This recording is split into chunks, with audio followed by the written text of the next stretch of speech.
Oh Lord, pull up in that '04, pedal to the metal, says she wanna hit the flow more.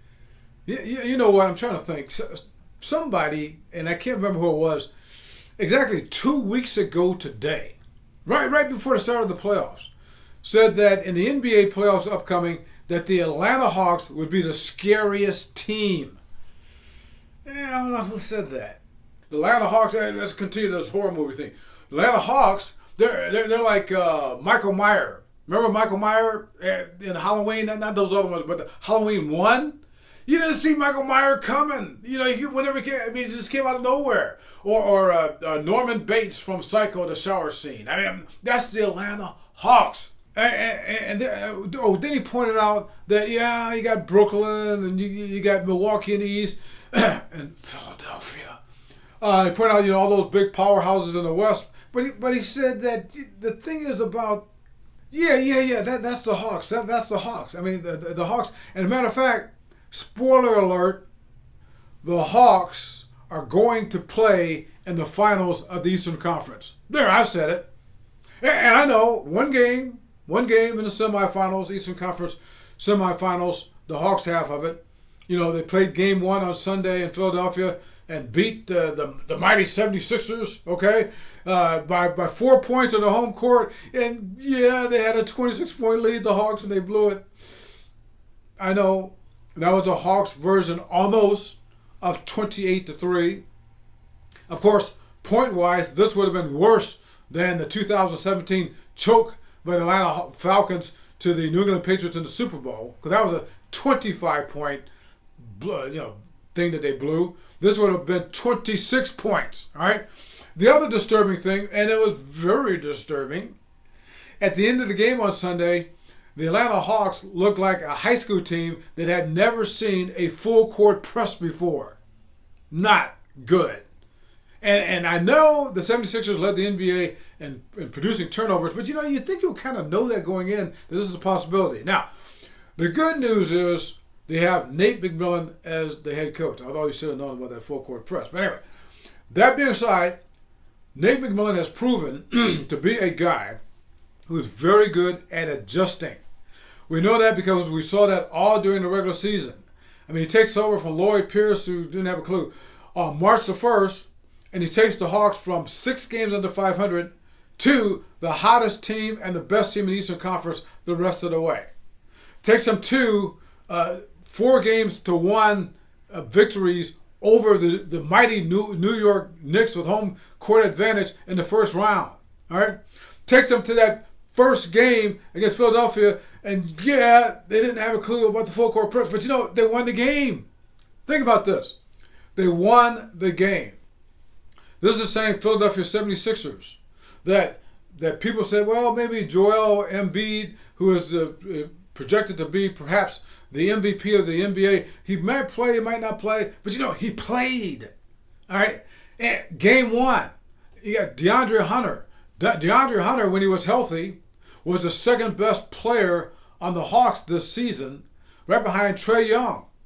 He didn't play. He was a last-minute scratch. Yet, the Hawks still won the game. I mean, these are the same 76ers that going into the weekend, Las Vegas had them in the top 5 odds-wise of winning the NBA title. All right? So here's my thing.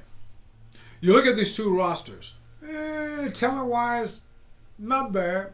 Okay? Pretty close. All right? But I want to go back to Nate McMillan here. Nate McMillan has proven to be an excellent coach and also very good at. He's like the Dr. Phil of the NBA. Remember, going into the Knicks series, first round series, he was talking about how the NBA was pulling for the Knicks to win, which we all know is true, okay? But he said it out loud. He got fined $25,000. Then afterward, he said, well, I was taking out of cash. No, that's what he meant to say. He didn't regret that because he was trying to fire up his team. All right? Dr. Phil of the NBA. All right? Believe. That's the word he's got right now for his team. Yeah, they wear it across their warm-up jerseys. Believe. Even the fans are wearing these Believe jerseys. That all comes from Nate McMillan. Okay, the fists. He's always telling his team about the fists, closed fists, meaning that we are a unit here. All right, togetherness. All right. Then, right before the playoffs, Nate McMillan, he sent a text message to Trae Young and said, "Hey, buddy, this is your time, okay?" And even though Trae Young said, "I kind of knew that to begin with," I think Nate McMillan kind of pushed him to the greatness we're seeing right now from there. Hey, think about this. Luka Doncic, the guy that everybody wants to compare Trae Young to, the great Luka Doncic has never won a playoff series since he's been with the Dallas Mavericks, which was a better team when he took over like 2 years ago compared to what Trae Young took over. He's never won a playoff series. His team. Trae Young, his first time in the playoffs this year, he's already won his first and only playoff series. Just saying. All right, yeah. So now, here's the other thing. Going into this weekend, where you had Philadelphia on one end at the top, according to Las Vegas, as their odds to go on and win the NBA title. Out of all the teams in the playoffs entering this weekend, Las Vegas, odds-wise, had the Hawks dead last. You don't think Nate McMillan likes that? All right, let's get back to this talent thing. It still comes down to talent. And like I say, Knicks, yeah, you can quiver here and there. I mean, you got Ben Simmons and Danny Green and then of course on the Hawks side, you've got all those shooters, Bogdanovich and Gallinari and Herter. And then you got John Collins is playing out of his mind in spurts, okay? And then you got my guy that nobody talks about, Clint Capella. I mean, right now he is the second best player on the team because DeAndre Hunter's not playing, but Clint Capella got a monster. So I mean, but it's going to come down to the stars. It always does. The biggest stars. Yeah, and you got Joel Embiid for the 76ers, okay? And then you got Trae Young for the Hawks. Who is going to be the better star down the stretch, okay? I'm going to get to that in a minute, but I'm going to get to something else. The Hawks do not lose at home. Well, at least they haven't. They've won like 13 straight games at home. Nobody's done that. The end of the season, they had a winning streak at the end of the season. Then they beat the Knicks. 13 consecutive games at home they've won. 21 out of 23.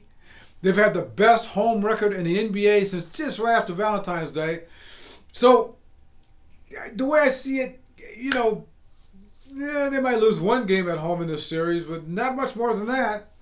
And also good for another victory in Philadelphia because they show they're not intimidated by the cheesesteaks and the people in the crowds and by the other team, the 76ers. All right, but anyway, getting back to this.